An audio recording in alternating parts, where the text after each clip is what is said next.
its roots here, standing with this magnificent grandfather fir above and below. And it is part of this network of Bevan trails that I ventured 2 years ago, soon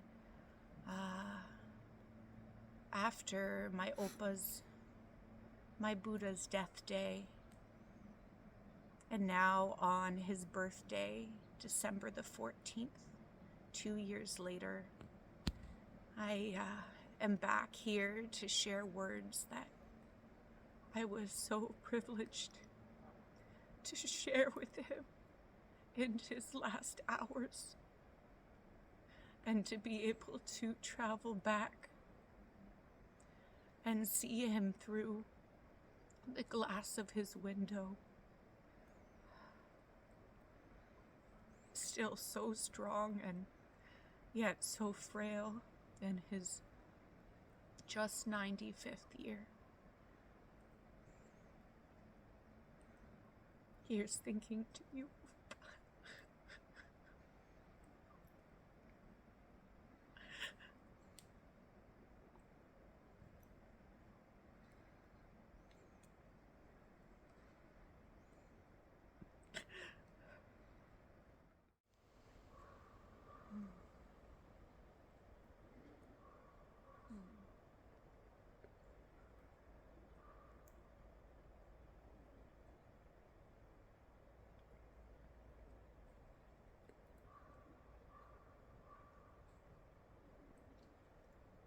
Opa's hugging tree.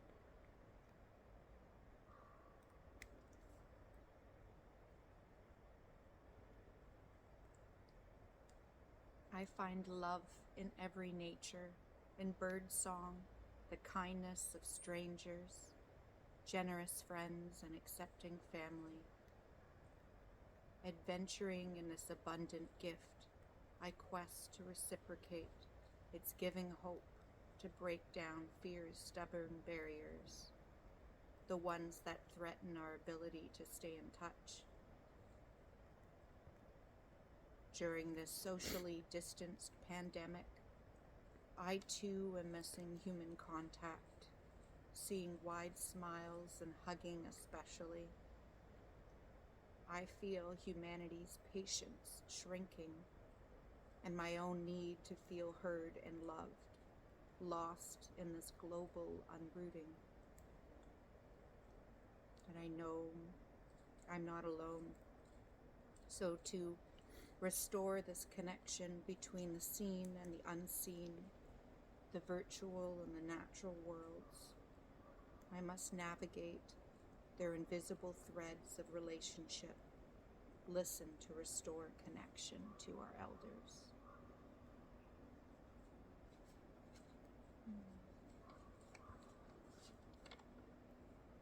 I think of the babes without their surrounding families to help raise them, and the grandparents who once shared a hand in their early entry into this world, now alone. Believing both generations depend on the good graces of their caregivers, I reach deeper to connect with my loved ones in this lifetime and in the next. I think of my 94, just 95-year-old Opa, my mother's grandfather, Schubert side, whose portal to the outside world is through channeled news and, thankfully, a big window full of wide open possibility. I try to imagine the dawning of this new reality. Did his home slam shut like a prison when the community rooms were quarantined off limits, the halls emptied, and the personal support workers arrived masked and gloved? Protocols sentenced him to his square space, distanced from overworked staff and the expected but missing daughter. It was days before news clarified why family and friends were no longer permitted to see him, let alone comfort him with his favorite honey cruller.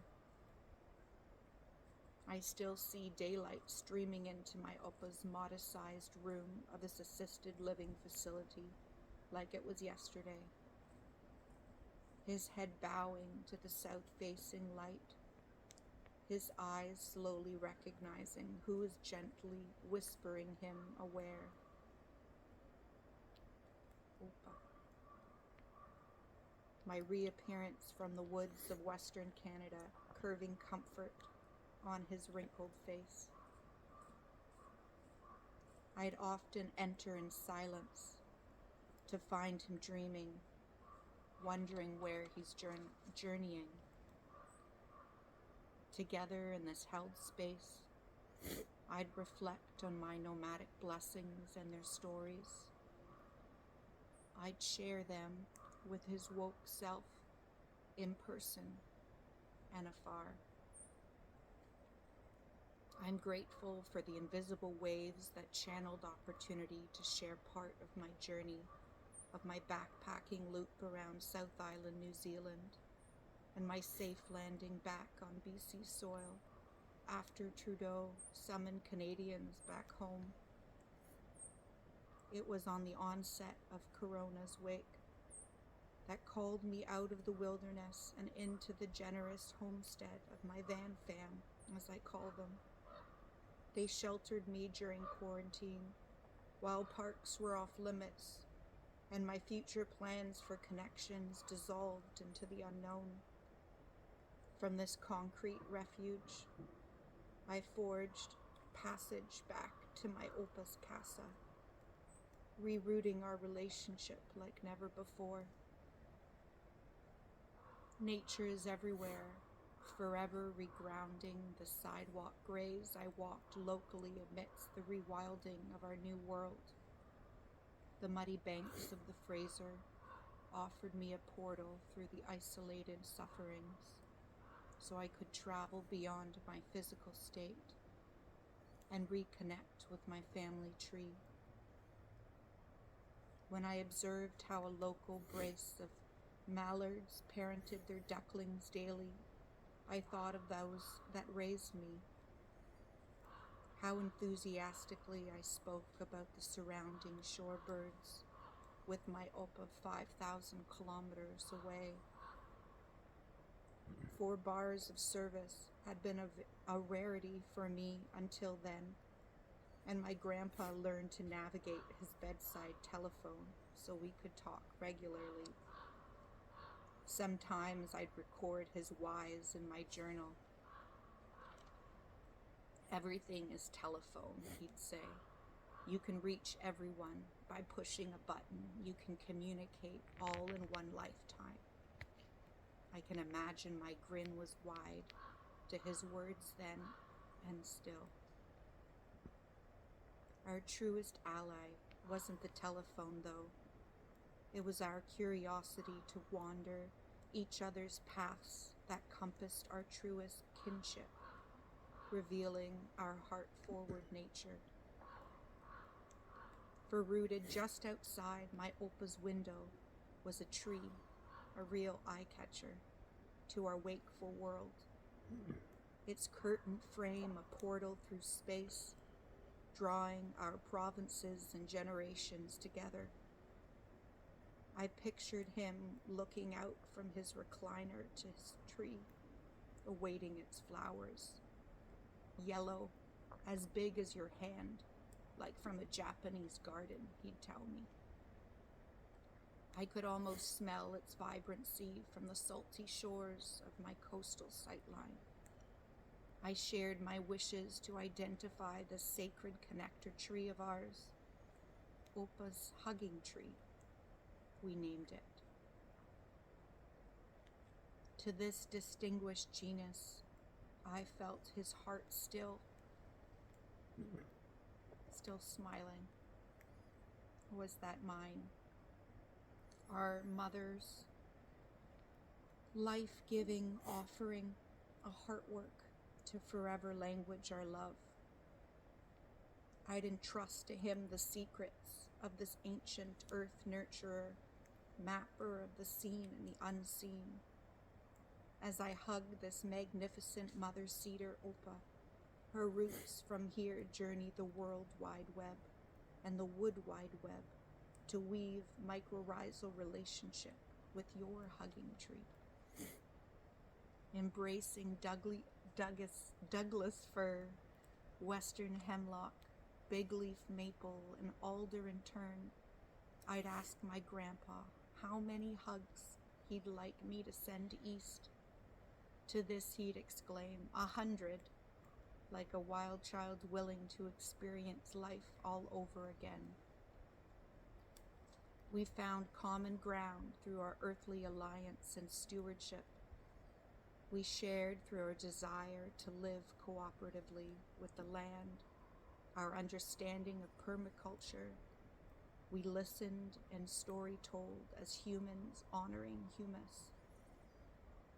I'd listen as our telephones time traveled, sometimes 8 rings patient, to draw my Opa's attention through his only window. I wished him awake to participate in our developing horizon. I sensed this call a pleasant distraction from all the force-fed news he'd often play in the background to stay in touch with our changing world. So I'd petition him to go live instead and describe what his hugging tree looked like in every weather. He soon noticed the hearts hanging from its caring branches, each handcrafted, new frond was grown from love.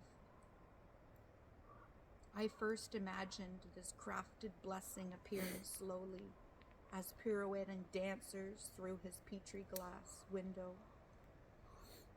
This seed for connection sprouted quicker than I could have imagined once I engaged the support of Opa's closest living locals.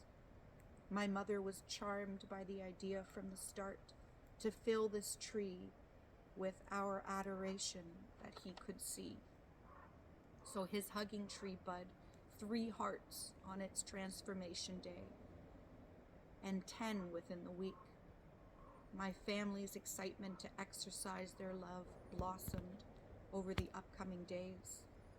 Each Valentine signed by daughter, son, grandchildren, in-laws, friends, and neighbors was felt in every season, starting that special spring, symbolizing Opa's relationship to his dearest loved ones, near and overseas.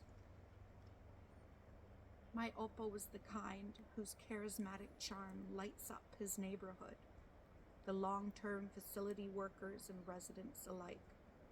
His smile and his charming wit, his front-line power.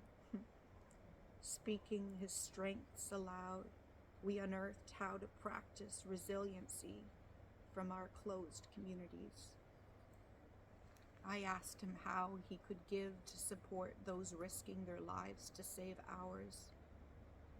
He believed his steward's sacrifice of freedom lends hand in restoring us whole, so that even from his quarantine quarters, where he relied on the gifts of others, he too could lift them up, so they might feel the hope that thrives in 95 years of experience.